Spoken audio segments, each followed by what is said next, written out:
Neste episódio, vamos falar sobre NFTs, identidade no metaverso. E o convidado de hoje é o Thiago Canelas. Ele é craque em tecnologia e engenheiro, entusiasta da descentralização, sempre em busca de novas formas de aplicar a tecnologia para gerar e distribuir valor. É cofundador e CEO da RioBlocks, empresa de infraestrutura de blockchain, operando validadores e desenvolvendo ferramentas open source para algumas das blockchains mais utilizadas no mundo. Também é cofundador e CEO da RioBlock 4, plataforma customizável de colecionáveis digitais, onde trabalha com clubes e artistas brasileiros para criar formas inovadoras de comunicação e fonte de rentização. Tiago, seja muito bem-vindo. Muito obrigado, Maurício, pela oportunidade. Um prazer estar aqui para conversar com você. Maravilha, nós agradecemos muito a aceitação do convite e vai ser certamente um episódio que vai ilustrar muito bem esse universo digital, toda essa dinâmica do metaverso e dos NFTs que permeia hoje toda a sociedade e também dos negócios. Nós vivemos num cenário onde a identidade das pessoas não é apenas resultado da análise genética, mas também da identidade digital, que o NFT, o Non-Fungible Token, representa. Isso criou uma espécie de novo DNA, único como o nosso gene. Para a grande maioria das pessoas, essas terminologias são muito esquisitas, de difícil interpretação. Explica pra gente o que são NFTs e metaverso. Legal. Bom, é, acho como você mesmo falou aí sobre a questão da identidade única, né? E acho que esse é o ponto para a gente começar a falar de NFT e até de blockchain em geral, né? É, NFT ela gera uma coisa no mundo digital que a gente está acostumado a ter no mundo físico, né? Uma diferença fundamental quando a gente transita do mundo físico para o digital é que no mundo digital você, até pouco tempo atrás, não conseguia diferenciar o original da réplica, né? Então, no mundo físico, se você tem um quadro é, feito por um determinado autor e você tem uma réplica daquele quadro, você, via de regra, vai conseguir diferenciar um do outro, né? Então, esse aqui tem uma tinta, uma técnica, ele foi feito de um determinado jeito, um especialista consegue fazer essa diferenciação. O mesmo vale para documentos, né? Você está falando de um documento certificado ali, você consegue entender que aquele documento ele é o original, porque você tem uma determinada assinatura ali que você pode validar. E isso vem desde lá, quando as pessoas usavam ali o anel para marcar na cera. E isso nunca foi possível no mundo digital, né? O mundo digital, ele essencialmente é um mundo onde você fez um Ctrl+C, Ctrl+V, e a sua réplica é exatamente igual ao original. Então você não conseguiria atribuir essa originalidade a um objeto digital, né? Você não poderia nem falar, talvez, em objetos digitais, né? Você tinha ali artes que podiam ser livremente copiadas. E o que o NFT faz é conferir originalidade e, de uma certa forma, essa identidade a um objeto digital. Então agora você consegue falar que uma obra de arte digital ela é a obra de arte original que o artista intencionalmente criou, assinou e publicou para o mundo. Da mesma forma, você consegue falar que uma escritura ela é original, simplesmente olhando ali, sem precisar ir até um cartório. Então fica ali auto-evidente, ele está fazendo isso de uma forma descentralizada, que é a grande revolução, né? Você fazer isso, você dizer qual é o objeto real, verdadeiro, e garantir essa unicidade de forma descentralizada, distribuída, sem precisar de um cartório, do banco, do governo, ou mesmo de um especialista para falar que aquilo é original ou a cópia, ou qual que dentro da sequência, qual que é é, aquela obra ou aquele bem. E aí, quando você fala de metaverso, eu acho interessante, eu gosto de pesquisar isso, né? Porque o universo é meio que a palavra única, né? É como se você existisse e vem lá de que Deus falou e cria o mundo, né? Que vem da mesma origem de Fiat Lux, faça a luz, e que a gente chama hoje de, especialmente no mundo das criptomoedas, de moedas Fiat, né, baseadas em confiança. Mas enfim, o universo é a palavra única, né? É a única realidade que existe. E aí, acho que à medida que a tecnologia foi evoluindo, né? E a gente sempre teve essas visões de viver outras histórias, você entra nessa visão do metaverso, né? Que é o quê? Se o universo é uma realidade única, o metaverso seria uma realidade alternativa, né? Então, o metaverso, ele é uma outra, digamos assim, realidade, ou um outro universo é, que tem regras próprias, que tem convivências próprias, e como você falou, que você pode, inclusive, ter uma identidade diferente, né? Buscando, se você for ver, a primeira vez que foi utilizado a palavra metaverso foi num livro de ficção científica, né? Um cyberpunk, onde um programador, ele era durante o dia um entregador de pizza, e de noite ele era um rei samurai num universo digital que ele construiu, né? Então você tem essa possibilidade de duas ou mais vidas. Mas se você pensar, de uma certa forma, o trabalho já é um universo diferente, às vezes, da vida pessoal e etc. Então, eu acho que a gente tem evoluções nesse sentido e novas formas de fazer isso, né? De criar novas identidades, talvez. Num lugar onde as pessoas elas poderão ter mais prazer, evitar dor, decepções e escolher onde é mais legal viver. O metaverso pode se transformar em uma segunda sociedade em que as pessoas passarão mais tempo lá do que na realidade do bioma? Eu acho que sim, eu acho que as pessoas. Na verdade, isso de uma certa forma já acontece, né? E o que a gente fala hoje de metaverso, se você pensar em redes sociais, se você pensar em games massivos jogados online, onde as pessoas formam clãs ali dentro, às vezes nunca se conheceram no mundo físico, mas tem ali uma relação extremamente próxima no mundo virtual.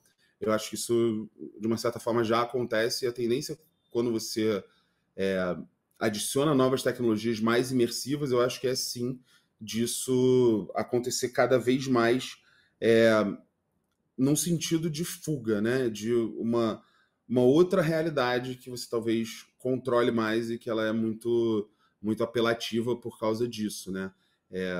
Também, dependendo de como for construída, ela é construída para ser viciante, né? O que não é verdade para nossa realidade física, digamos assim, né? Então, acho que acredito que sim, as pessoas vão passar cada vez mais tempo nesse tipo de realidade.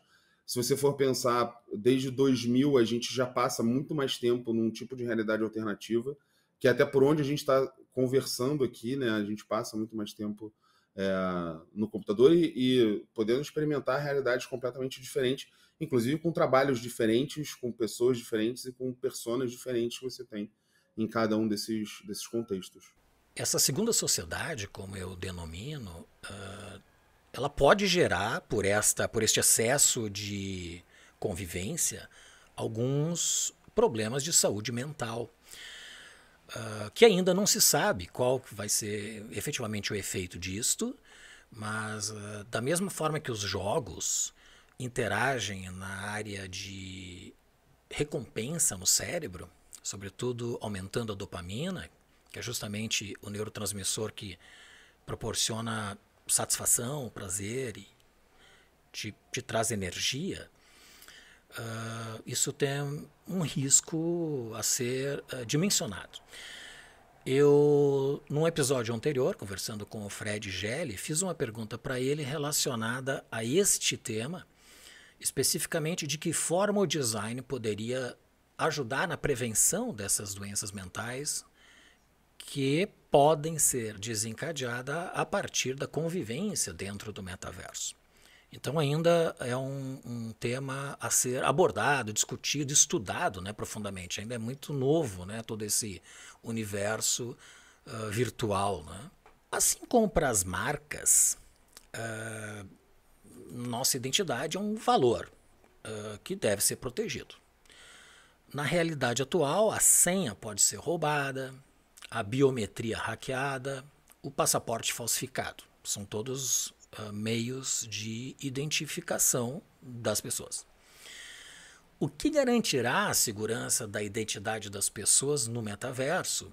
E ainda, nós poderemos replicar esta identidade como um clone? Acho que isso é uma pergunta interessantíssima e até, de uma certa forma, entra na questão da construção da identidade e desses novos desafios de saúde mental eventualmente trazidos pelo metaverso, né? Eu acho que a gente tem, sim, desafios de saúde mental, a gente está nos tornamos criaturas, acho, cada vez mais complexas em termos cognitivos, porque estamos consumindo mais conteúdo e vivemos mais tempo na nossa cabeça, o que não necessariamente é saudável. E eu acho que essa questão da identidade ela é uma questão importante porque se no mundo físico, no mundo do bioma, a sua identidade ela é muito definida pelas suas relações, né? Então a gente está fisicamente aqui, por mais que o meu passaporte seja roubado, a minha comunidade continua me reconhecendo, né? E por mais que eu não tenha uma identidade ou qualquer coisa que aconteça, eu estou fisicamente perto das pessoas e próximo da minha comunidade, né? E numa visão de metaverso, se a sua identidade, se a sua senha é roubada, eventualmente você perdeu acesso à sua comunidade, né? Dependendo de como isso for desenhado. Então, acho que sim, isso é uma preocupação, né? E a gente tem uma questão em cripto, que é o que a gente vê, que é sobre responsabilidade, né? Com grande poder vem grande responsabilidade. Então, se a sua identidade ela está toda na sua mão e ela depende de você armazenar uma senha ou uma chave privada de forma muito bem feita, eu acho que o que vai acabar acontecendo é que você vai ter suporte para esse tipo de coisa, né? E você continua tendo, eventualmente, algumas entidades ali que são, de uma certa forma, validadoras ou garantidoras, ou você cria modelos comunitários de validação da identidade de alguém, né? Você tem algumas experiências, especialmente teóricas, em relação a isso, né? Então, eu poder validar que você é você e alguém fisicamente poder validar a minha identidade e, eventualmente, ajudar, se for necessário, uma recuperação de identidade ou alguma coisa desse tipo. Mas eu acho que se torna um problema à medida que a gente vai criando essa descentralização e até, num certo sentido, uma individualização maior da sociedade nos termos do bioma, você vai começar a enfrentar problemas que hoje não existem justamente porque a gente está apoiado nesse mundo físico, por enquanto, né? De que a gente se conhece, a gente se identifica uns aos outros e para os outros também, né? Estes validadores de identidade são um tipo de entrega que a Rio Block, a sua empresa no Rio de Janeiro, entrega, não é? Na verdade, a gente faz a validação dos blocos, né? Então, o que a gente está fazendo a validação descentralizada dentro de uma blockchain, ela não significa que não tem ninguém validando, pelo contrário, ela significa que todo mundo está validando e todo mundo pode fazer as contas do que está acontecendo e dizer se uma transação ela é permitida ou não. Então, no fundo, a gente está validando isso. A gente não faz essa validação de identidade, porque isso é uma validação mais de autoridade. Mas eu acredito também que isso vá para um modelo descentralizado, em que você tem algumas entidades que vão fazer isso em algum tipo de proteção, né, ao usuário mesmo. Quando você fala de identidade relacionada à autoridade, é a que tem um valor jurídico. Que tem um valor jurídico que te permita num determinado game, né? Por exemplo, você imagina que você está num game ou num determinado metaverso, você está interagindo com uma aplicação e você perdeu a sua chave privada, né? Você não tem mais acesso à sua conta e ninguém consegue restaurar a sua chave privada. Você precisa de alguém que vire e fale, olha, tudo bem, essa pessoa aqui ela vai herdar as características ou o que era esse avatar dessa outra pessoa aqui, porque eu, de alguma forma, que sou uma autoridade ou várias autoridades, vão falar, não, tudo bem, essa pessoa fez o caso dela de que ela é, de fato, responsável por aquele avatar e foi decidido que ela vai poder recuperar a sua identidade. Então você tem modelos, eu acho que o que acontece é que a gente, de uma certa forma, muda os modelos de governança, né? Porque se você pensa no mundo do bioma, quem faz isso é o governo, né? Eu perdi meu passaporte, eu não vou conseguir acessar nenhum serviço público, né? Eu não vou conseguir viajar nesse caso, mas se eu perder a minha identidade ou alguma coisa assim, se eu perder minha carteira de motorista, eu não vou conseguir dirigir. E o que eu faço eu vou até uma autoridade certificadora, nesse caso que é o governo, e falo, olha, eu sou eu, né? Porque eu tenho outros documentos aqui, eu monto o meu caso para dizer que aquela identidade, na verdade, é minha. Eu não sei nem o que aconteceria se eu perdesse todos os meus documentos, mas imagino que tem algum jeito de reconstruir essa história através de uma autoridade. O que vai acontecer no metaverso, eu entendo, é que a gente não vai ter uma autoridade que é constituída dessa forma como a gente tem no bioma, mas uma autoridade de uma outra forma, com outro tipo de governança, e que vai ter outros mecanismos para resolução desses problemas. Que são praticamente as entregas open source, né? Sim, são as entregas open source e de como você, de uma certa forma, governa esse mundo, né? Porque até você está falando de open source. Open source é uma categoria diferente de software, porque você pode ter contribuidores ali de diferentes backgrounds e que não são da mesma empresa, e você precisa criar uma governança ali para dizer, olha, tudo bem, mas quem manda nesse software aqui, né? Aí você tem, muitas vezes é o cara que criou o software que vai mandando, só que você pode ter ali forks dentro desse software, de alguém que fala, olha, eu criei isso aqui, mas eu mudei desse jeito aqui e eu acho que isso aqui é mais legal. E você pode ter pessoas que aderem a esses novos forks. Então você tem um modelo de governança muito mais fluido, que te permite ter também essa liberdade maior de transitar entre comunidades. Se a gente criar uma identidade, né, como você mesmo mencionou, ela pode ser chamada de avatar. Dentro do metaverso, será possível subverter essa identidade e a nossa realidade moral, por exemplo, conduta, ou mesmo por diversão, alugar uma outra identidade no final de semana, por exemplo? Acho que sim, acho que totalmente, né? Acho que a gente somos atores diferentes em palcos diferentes, né? E certamente podemos subverter e até realizar fantasias no metaverso de uma certa forma que a gente não realizaria na vida real, e isso pode ser uma válvula de escape interessante. Então, acho que sim, as pessoas podem e talvez até devam ter padrões morais diferentes no metaverso. É para isso que serve a brincadeira, é para isso que serve o jogo. E eu acho que essas coisas elas estão aí a serem construídas, né? Você eventualmente alugar uma identidade, ou você ser uma pessoa diferente, e alguém pode construir essas identidades e deixar você viver aquela experiência, como você falou, né? Por um fim de semana, estar na pele de outra pessoa. Acho que isso de uma certa forma, já foi retratado algumas vezes na arte, porque imagino que seja um desejo humano. Então, acho que isso vai ser possível e com desdobramentos, né? Você vai...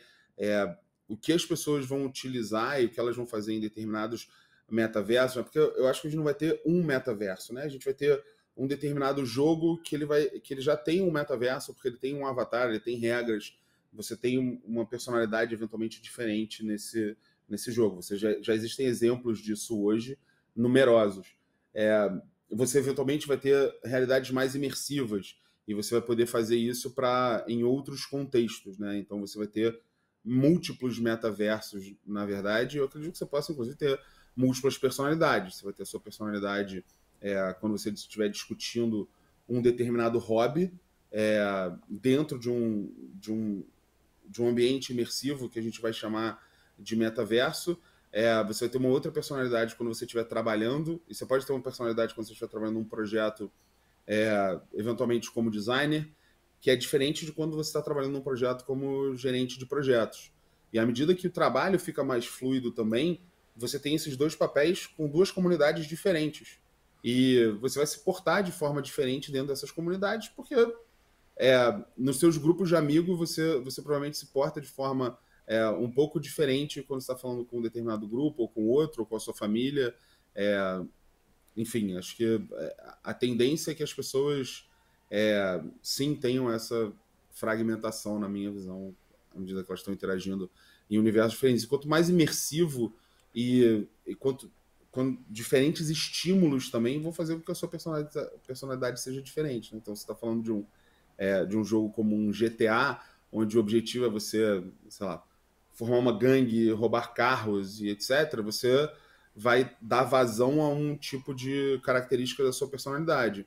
Né? Se você tem um outro jogo de um outro contexto, com outro objetivo e com estímulos sociais diferentes, eu acho que você tende a se comportar de uma forma também diferente. Né? Pode ser uma ferramenta de autoconhecimento, né? Ao mesmo tempo que é um perigo para a saúde mental, pode ajudar muito no autoconhecimento das pessoas. As plataformas de mídias sociais, nos últimos anos, transformaram talvez no maior meio de comunicação entre as pessoas. Dentro do metaverso, existe a possibilidade de se criar plataformas de mídias sociais e as pessoas interagirem lá dentro, se comunicando, se relacionando através de avatares? Sim, acho que essencialmente os metaversos eles são plataformas de mídias sociais, né? E se a gente pensar como a mídia social, essa interação como um componente, não um produto, né? Você tem muito isso já nos jogos hoje, né? Então, você tem as pessoas que elas estão interagindo ali e elas eventualmente estão falando sobre a vida delas, só que elas estão interagindo em cima de uma outra atividade que não é a pura interação, né? É, hoje as mídias sociais elas são muito para a maioria das pessoas, né? A gente tem sempre aquele 3%, 5% que estão produzindo muito conteúdo e o resto está consumindo muito conteúdo, né? Então eu acho que a gente pode sim ter essa dinâmica, a tendência é que a gente tenha uma dinâmica que absorva esse tipo de coisa nos metaversos. E isso não precisa ter o poder econômico de uma grande plataforma já estabelecida. Pode ser um programador, um geek, um aficionado pela tecnologia e programação em qualquer lugar do mundo criar esta rede social e a partir daí ela virtualizar, né? Sim, eu acredito que é isso, e que não vai vir dessas grandes corporações de hoje, né? Porque você tem modelos que não estão estabelecidos e que talvez precisem subverter algumas coisas que são crenças muito arraigadas, né? Então, talvez nessas você tem uma troca de guarda, digamos assim, em termos de quem desenvolve essas tecnologias e quem está mais preparado para desenvolver o próximo, para dar esse próximo passo, né? Se a inteligência artificial ela é baseada na mímica das atividades cognitivas humanas, são tecnologias trabalhando juntos para permitir que as máquinas percebam, compreendam, ajam e aprendam com níveis de inteligência semelhantes ao humano. Então eu te pergunto, nós corremos o risco de a inteligência artificial dentro do metaverso influenciar milhares ou quem sabe milhões de pessoas, modificando hábitos de cultura ou mesmo a política de um país? Isso já aconteceu, né? Então acho que não é uma questão da gente correr esse risco. Isso acontece no nosso dia a dia. Se você pensar no que existe até de conversa e pesquisa sobre é, as eleições em países que usam muito mídia social, Estados Unidos, Brasil, e como é, essas dinâmicas influenciam na tomada de decisão e até no que as pessoas estão vendo, eu acho que isso claramente isso acontece. Acho que a questão é que hoje em dia, se você pensar nisso, é um algoritmo, porque a inteligência artificial ela é treinada, né? É o que você falou, a inteligência artificial ela aprende com um determinado padrão. E esse padrão ele tem uma função objetiva ali, né? Então, hoje, os algoritmos que são utilizados de inteligência artificial, eles buscam otimizar a receita que a gente gera para as plataformas de mídias sociais. E isso não é uma. E a questão é que não é uma. Não é algo contra as máquinas, mas o fato é que quando você começa a otimizar isso, né, quando o Facebook ou quando uma plataforma de mídia social começa a otimizar isso, eles não estão preocupados com o que isso vai fazer no meio do caminho, né? Você fala, olha, otimiza aqui quantos cliques eu tenho nos anúncios. E aí a inteligência artificial, o que ela vai fazer, como um bebê, ela vai testando tudo Só que ela não, diferente de um bebê, ela não morre, né? Se der errado. Ela vai testando as coisas e vendo o que funciona mais. E, eventualmente, o que funciona mais, e o que a gente descobriu que funciona mais, são emoções muito fortes, emoções de ódio, emoções de polarização. E isso é um efeito colateral não desejado, né? O que se desejava era, eu preciso aumentar o tempo que as pessoas passam aqui no meu cercadinho digital. E o resultado disso foi a criação, sei lá, de um crack digital, né? É, porque você estava pensando numa otimização única ali de alguma coisa sem estar preocupado com as consequências não intencionais daquilo, né?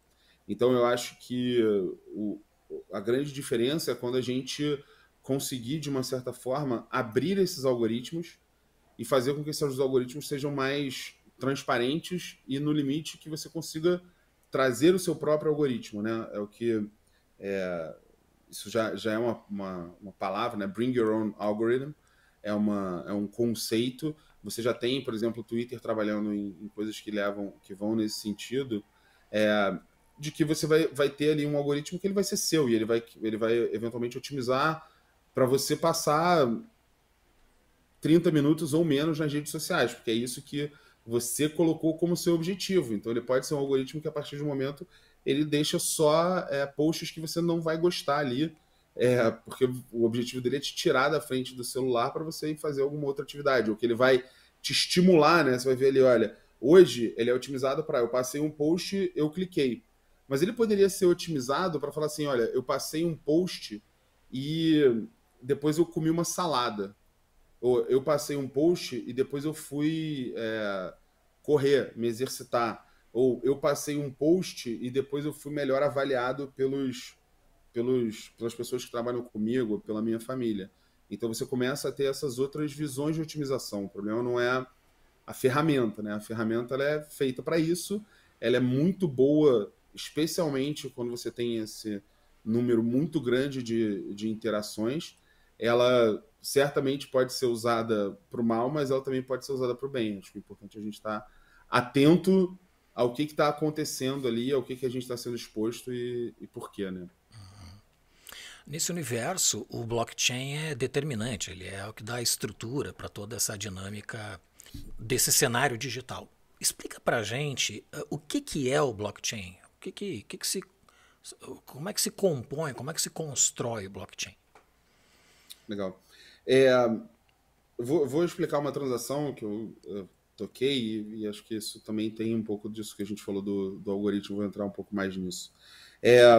Mas, por exemplo, imagina que eu quero te passar R$10, né? Hoje a gente está em países diferentes, então seria pior ainda, né? Mas se eu quiser te pagar R$10 e nós dois tivermos uma conta num banco brasileiro, na mesma jurisdição, eu vou mandar uma mensagem para esse banco falando, olha só, passa R$10 pro Maurício. Esse banco ele vai verificar se nos registros dele eu tenho saldo. Ele vai, se eu tiver, ele vai diminuir o meu saldo e vai aumentar o seu saldo, né? E aí você vai ver lá que nos registros do banco você tem R$10. Essa é uma transação que ela depende do banco, né? A gente tem um agente, um ator de confiança ali, que é o banco. Se esse banco falar que eu tenho R$0 na minha conta, não adianta eu falar que eu tinha 100 mil. Vai prevalecer a palavra do banco de que eu tenho 0.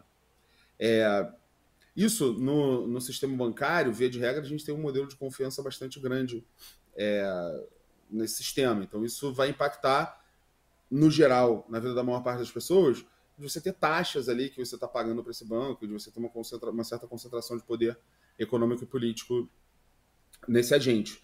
Mas se você pensar, por exemplo, na mídia social, né? Se eu estou interagindo com você através do Facebook, na verdade eu estou interagindo com você sendo mediado pelo algoritmo do Facebook e pode acontecer esse tipo de coisa que a gente está falando hoje, né? Ele tem um algoritmo para gerar determinadas reações emocionais em mim e em você que otimizam o que é importante para o Facebook. Então, de forma geral, a gente vive num mundo de plataformas, né? O banco é uma plataforma, o Facebook é uma plataforma que estão mediando as relações entre as pessoas e, obviamente, estabelecendo essas regras de forma que seja melhor para essas instituições, né? Então, é o que a gente falou, o algoritmo do Facebook, ele é desenhado para beneficiar o Facebook. Ele não é desenhado para beneficiar nem a mim, nem a você que estamos interagindo nessa plataforma. Como é que o blockchain funciona e qual que é a diferença do blockchain? Então, imagina que a gente faça a mesma transação de R$ 10. Ao invés de eu mandar uma mensagem para o Itaú falando que eu quero transferir R$ 10 para você e o Itaú verificar se eu tenho isso na minha conta e fazer a transferência, imagina que a gente manda para toda uma rede de computadores. A gente tem milhares de pessoas espalhadas pelo mundo e a gente fala assim, olha, eu mando para essa rede e falo, olha, eu quero transferir R$ 10 para o Maurício. Essa rede vai entrar num consenso sobre se eu tenho R$ 10 ou não, porque todos eles sabem o meu saldo nesse caso. E eles vão, uma vez que eu tenho saldo, eles vão validar essa transação e falar, olha, tudo bem, o saldo existe, vamos diminuir o saldo do Thiago, então todo mundo ajusta aqui o saldo do Thiago para R$ 10 a menos e todo mundo ajusta o saldo do Maurício para R$ 10 a mais. Você esse intermediário único. Ao invés de ter que confiar no Itaú ou num banco qualquer, você está simplesmente confiando que 51% das pessoas dessa rede não querem ser desonestas na sua transação naquele momento, né? Então, atuam de forma honesta. E você confia na maioria da rede e, de uma certa forma, você confia que essas pessoas elas têm muito mais interesse econômico, no caso do Bitcoin, em manter essa rede íntegra, porque elas provavelmente têm Bitcoin, do que em eventualmente gerar uma fraude numa determinada transação. Da mesma forma, como quando você está falando, por exemplo, de uma mídia social, imagina que ao invés da gente postar as nossas informações no Facebook e o Facebook decidir o que é exibido para você, imagina que a gente posta isso numa rede de blockchain e isso está lá, né? Então, o meu conteúdo que eu postei, ele está lá para sempre numa rede de blockchain. E você vai decidir, a partir do seu algoritmo, que pode ser, olha, eu quero ver todos os posts do Thiago, ou eu não quero ver nenhum post do Thiago. Você vai decidir o que você quer ver. Você pode virar e falar, olha, eu aceito ver posts de propaganda desse tipo aqui, desde que eu seja remunerado por cada propaganda dessa que me for mostrada de alguma forma, porque já que eles estão pagando para exibir, eu quero receber pela minha atenção aqui que eu estou aceitando receber essa propaganda. Então, a essência da tecnologia de blockchain é permitir essa descentralização. E ela permite exatamente dessa forma que eu falei, distribuindo essa informação para a rede toda e permitindo que todo mundo valide se aquela informação é verdadeira e vote se aquilo é uma transação verdadeira e legítima. E a partir desse consenso você gera uma nova verdade e assim você vai construindo essa realidade dentro do blockchain sem essa centralização. E é dentro dessa tecnologia que as criptomoedas transitam, né? Exatamente. As criptomoedas, elas são, ou o Bitcoin, ele é o primeiro caso de uso e é onde surgiu a tecnologia, né? Então, se você pensar, o Bitcoin ele é uma coisa assustadora de coordenação global, né? É um ativo negociado 24/7, 365 dias por ano, ao redor do mundo, em exchanges descentralizadas e com um valor reconhecido na maior parte dos países, né? Você consegue chegar com Bitcoin e sair com a moeda local. Então é um projeto de coordenação global numa escala acho que nunca antes vista e feito de forma descentralizada. Não tem alguém que mande no Bitcoin. É uma rede, né, que foi criada. Então acho que é de fato um prodígio da mente humana aí você conseguir ter um sistema como esse. E sim, é o mesmo princípio das criptomoedas. Você não ter um controlador único, né? Você não tem um banco central que sobe juros, desce juros, imprime mais dinheiro, imprime menos dinheiro e, de novo, faz isso a partir de decisões que são tomadas de forma mais ou menos privada e não necessariamente transparente por um grupo de pessoas ali que tem também os seus interesses. A sua empresa, a Hill Block 4, ela é focada em criar elementos digitais que podem ser um meio de comunicação e renda. Explica pra gente o que são E se eles são avatares das pessoas ou dos atletas, como é que funciona a dinâmica desse universo? Tá? Na verdade, são duas empresas, a Rio Blocks e a Block4. A Rio Blocks mais voltada para infraestrutura e desenvolvimento de aplicações em blockchain.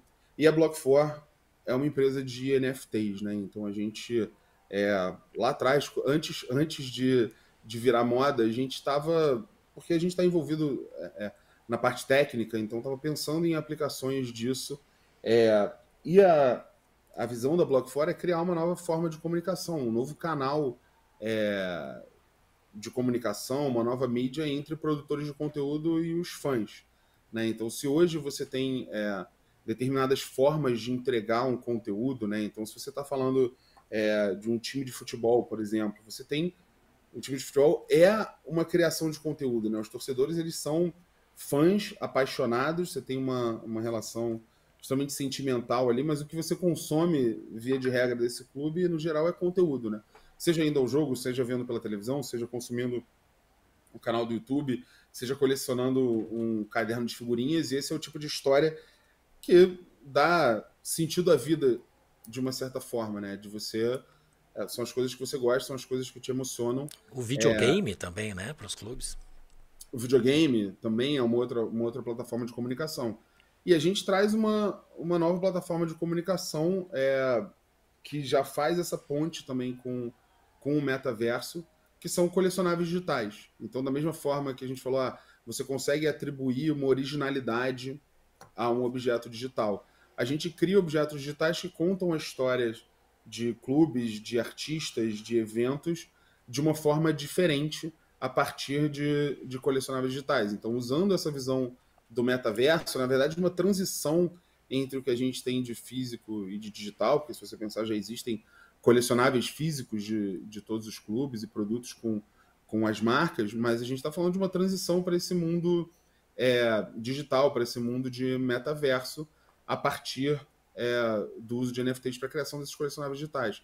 Então a ideia é que assim como uma pessoa tem uma coleção de camisas do seu clube, ou uma coleção de bonecos do seu personagem preferido, de múltiplos personagens, ou lembranças do seu artista preferido que ele tem em casa, ele vai poder ter isso no mundo digital e mostrar de uma outra forma, né? Porque, de novo, se você faz amigos no bioma, você pode levar eles na sua casa e mostrar o que você tem. Se você faz esses amigos no metaverso, a sua personalidade ela também está definida ali, e o que define muito da sua personalidade é o que você são os objetos que você valoriza, né? E de uma certa forma vão ser os objetos digitais no metaverso que você valoriza, né? Então isso que a gente entende, por isso que a gente criou a Block4. Você poderia trazer alguns exemplos de clubes e artistas que vocês têm trabalhado?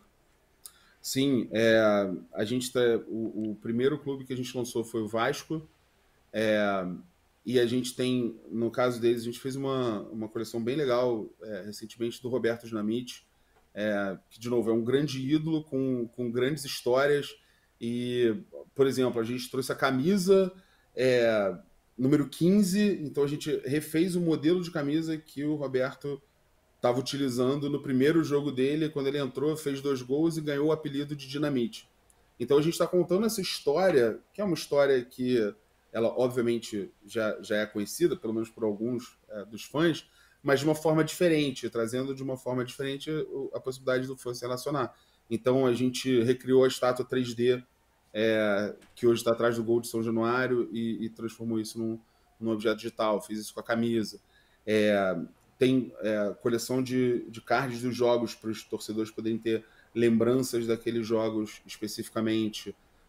Um outro clube que a gente tem uma parceria muito legal é o Santos, né? Então o Santos tem uma história maravilhosa, obviamente. A gente lançou uma coleção celebrando, por exemplo, o Mundial de 1962, que o Santos ganhou com jogos contra o Benfica, né? E você teve jogos em Lisboa e no Rio, né? Naquela época foi conquistado no Maracanã. E a gente, nesse caso dos colecionáveis, a gente tem ali camisas, né? A gente lançou a camisa do time, lançou a taça, a faixa, etc. E para algumas dessas lendas, né? Desses jogadores que são verdadeiras lendas, a gente tem um registro em vídeo exclusivo que está associado ao NFT, daquele jogador no Maracanã 60 anos depois, falando sobre aquela conquista, né? Então, como um documento histórico mesmo, e de novo, essa questão de você ter um conteúdo ali que aproxima o torcedor do clube e, de uma certa forma, alimenta essa paixão, né? Então, esses acho que são 2 exemplos. A gente tem com o Bahia, a gente tem com a Pitty, com o Maneva, com o Angra, a gente tem com alguns artistas e alguns clubes de futebol aí que estão bem interessantes. Como é, Novidade vindo. e como é que os torcedores e os fãs acessam esse conteúdo? Então, a gente hoje é uma plataforma, se você entrar em vasco.tibs.app, as pessoas conseguem acessar. A gente, nesse momento, até um ponto que a gente conversou aqui, né? A gente está abstraindo completamente a complexidade de blockchain, né? Então, a pessoa não precisa ter uma carteira, não precisa se preocupar com chave privada e com acesso, ela faz o login dela da forma como ela faria com qualquer outro site, ela pode conectar com o Google, com o Facebook, ela não precisa ter criptomoeda, ela pode comprar esses colecionáveis com cartão de crédito, com Pix, então é por essa plataforma.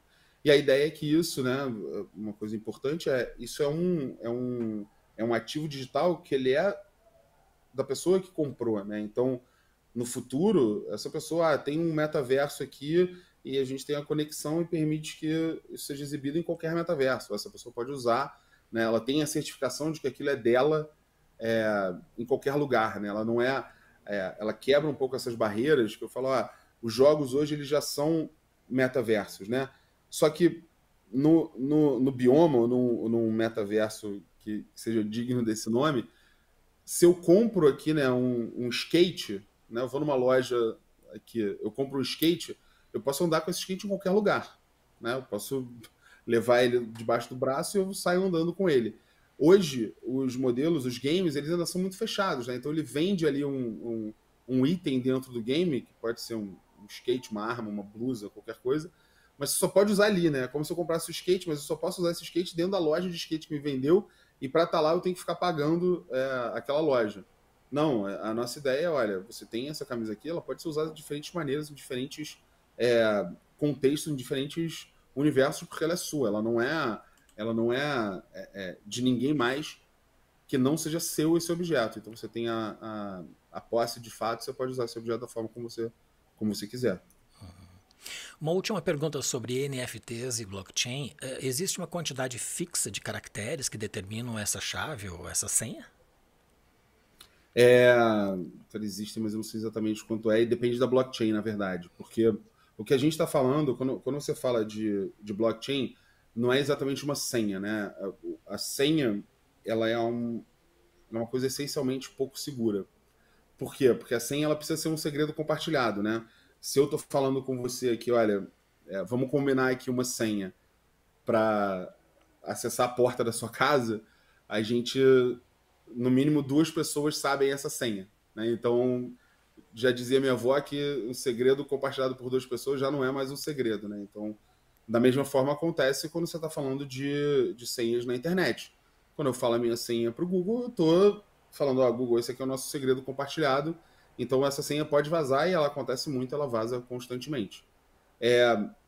O blockchain ele funciona como uma coisa chamada criptografia de chave pública, né? Então, imagina que ao invés de eu combinar uma senha com você para eu poder acessar a sua casa, ou qualquer coisa, uma mensagem que você me mande, eu falo assim, olha só, Maurício, eu vou te mandar um cadeado aqui, você tranca com esse cadeado a sua casa, porque só eu tenho a chave.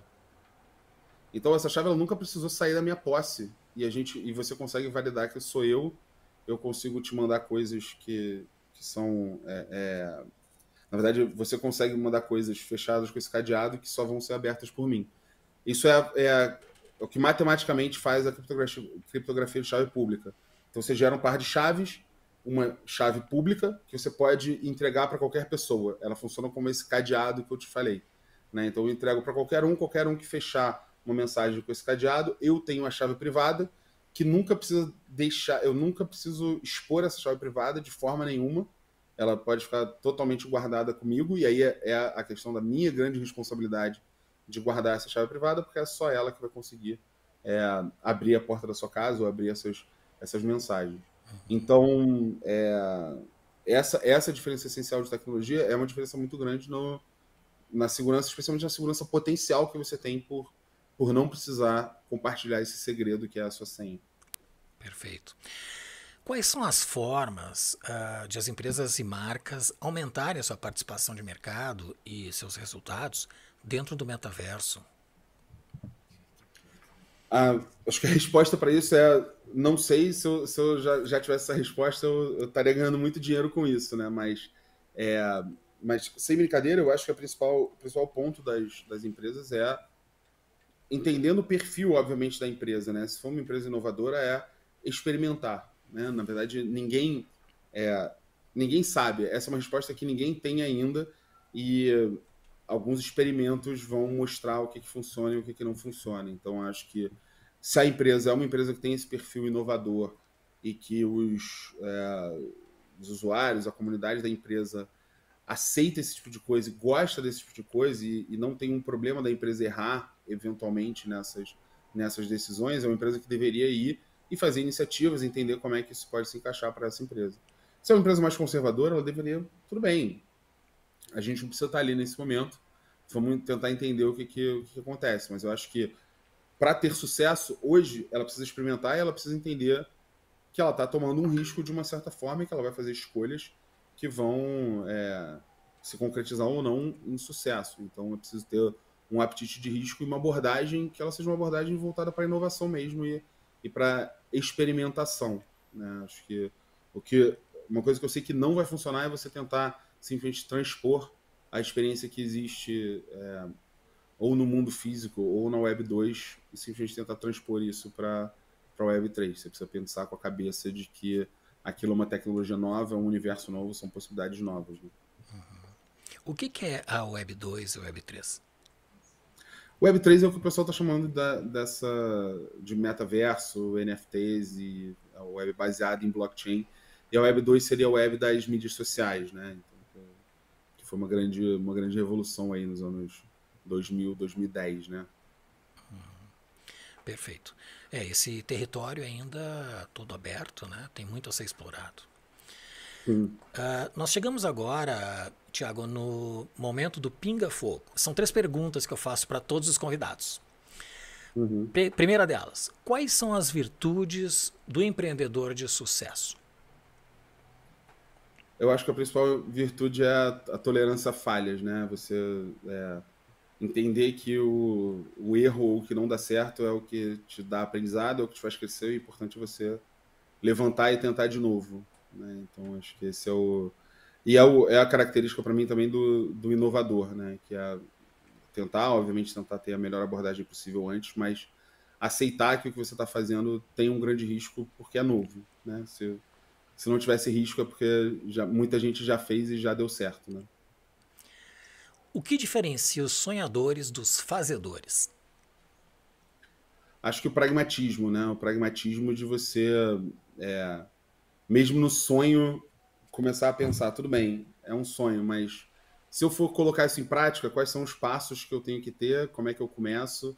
E acho que exercitar esse músculo do pragmatismo, ok, o que eu faço amanhã se eu quero atingir esse sonho? E o que eu faço depois de amanhã? E ter sempre o sonho em vista, mas sempre estar pensando em quais são as ações que você tem que tomar para realizar esse sonho. Maravilha. E o que é design? Eu acho que design é a abdução. Né? Você tem ali em termos de raciocínio, né? Você tem a indução, a dedução e a abdução. Né? Então, a dedução é o utilizado normalmente na ciência, né? Ou como a gente associa a apresentação do resultado científico, ela é uma apresentação normalmente a partir de uma dedução, né? Você fala se A, então B, se B, então C, se A, então C, e você chegou ali num modelo lógico das partes para o todo. A indução ela é o contrário, né? Você vai do todo e você generaliza um determinado comportamento, né? Então você está falando normalmente da estatística, né? Olha, isso acontece desse jeito porque eu estudei essa amostra aqui e eu vi que acontece desse jeito. E a abdução seria aquele processo de, olha, tudo bem, mas vamos imaginar como é que isso poderia acontecer para depois poder submeter isso aos testes da dedução e da indução, que eu acho que é a capacidade humana, né? De você virar e falar, olha, isso não existe, como é que eu crio alguma coisa aqui que pode funcionar a partir de coisas que não são processos, né? Você pode ter processos inspiradores para isso, mas que no fundo são isso, inspirações, e que você vai ter ali soluções propostas que depois você vai testar, né? Então acho que o design é esse processo da abdução, né? Da busca dessas soluções. Perfeito. Tiago, nós chegamos ao final e suas explicações nos trazem uma luz de conhecimento num tema tão atual, né, e tão pouco compreendido, eu diria. Eu gostaria ainda que você indicasse um ou mais livros que ajude as pessoas a alcançarem a sua melhor versão e se despedisse do Podbrand. Legal. Bom, eu vou indicar um livro que eu estou lendo agora, que eu demorei para ler, mas eu acho muito bom, que é a biografia do Albert Einstein, do Isaac... Não esqueci o sobrenome dele. O mesmo que fez a biografia do Steve Jobs. Isso, Steve Jobs. Ele fez a biografia do Da Vinci também, que é muito boa. Acho que é muito, muito legal entender esses homens do seu tempo e como é que eles eram, até como lições de vida. E se pudesse subverter, eu tenho escutado muito podcast. Eu tenho um podcast de filosofia especificamente, que ele conta a história da filosofia, que eu acho que ele é sempre muito proveitoso para a gente entender a história do pensamento, né? Em inglês chama Philosophize This, mas quem tiver aí, até quem quiser treinar o inglês, é um podcast bom para você treinar o seu inglês, né? Fica ali ouvindo, mas eu acho muito interessante também por falar de filosofia. A gente vive em momentos em que a gente está... Toda essa questão de discussão da realidade, discussão de onde vem o sentido das coisas, o que forma a nossa identidades diferentes que a gente tem, são discussões que elas são filosóficas, filósofos já discorreram sobre isso, estudaram e discutiram isso muito. Eu acho que tem muito a acrescentar ao que a gente está, a forma como a gente enxerga o mundo hoje e essas transformações. Perfeito. Quero colocar este link deste podcast também, assim como o livro que tu indicaste, no site do Podbrand, que é podbrand.design. E é Walter Isaacson, acabei de ver aqui, não era Isaac, né? O autor da biografia. O autor da biografia do Einstein, do Steve Jobs, do Da Vinci. Ele tem Os Inovadores também, eu recomendo bastante. É um livro dele que acho que ele junta algumas biografias diferentes de inovadores diferentes. Perfeito. Nós vamos pesquisar e também vamos incluir na nossa lista dentro da página Ler no podbrand.design. Tiago, muito obrigado pela sua aceitação, por essa aula de tecnologia, metaverso e NFTs que a gente teve. Eu te agradeço muito. Eu que agradeço, obrigado pela oportunidade e obrigado por fazer as perguntas difíceis e complexas. Eu acho que é assim que a gente ajuda a gente a refletir. Espero que ajude o pessoal que está assistindo também a ter reflexões e alcançar a sua melhor versão. Né? Obrigado. Perfeito. Grande abraço, Tiago. Eu te convido a comentar e avaliar esse episódio, fazer sugestões, propor novos temas, enviar suas perguntas. Visite o nosso site, podbrand.design. Teremos sempre a programação atualizada, recomendação de livros como estes que o Tiago nos indicou. E se você chegou até aqui melhor do que entrou, compartilhe com as pessoas que curtem o conhecimento. Nos siga pelas mídias sociais, todas estão aí na descrição. Peço que se inscreva nos nossos canais e clique em gostei. Isso ajudará muito para que as outras pessoas também tenham a oportunidade de alcançar a sua melhor versão. Aí não se esqueça de nos enviar um e-mail com as suas perguntas. O endereço é hello@podbrand.design. É você influenciando o podcast. Agradeço muito a presença do Tiago Canelas e em especial a você que nos acompanha. Nos vemos no próximo episódio do Podbrand, o podcast do design.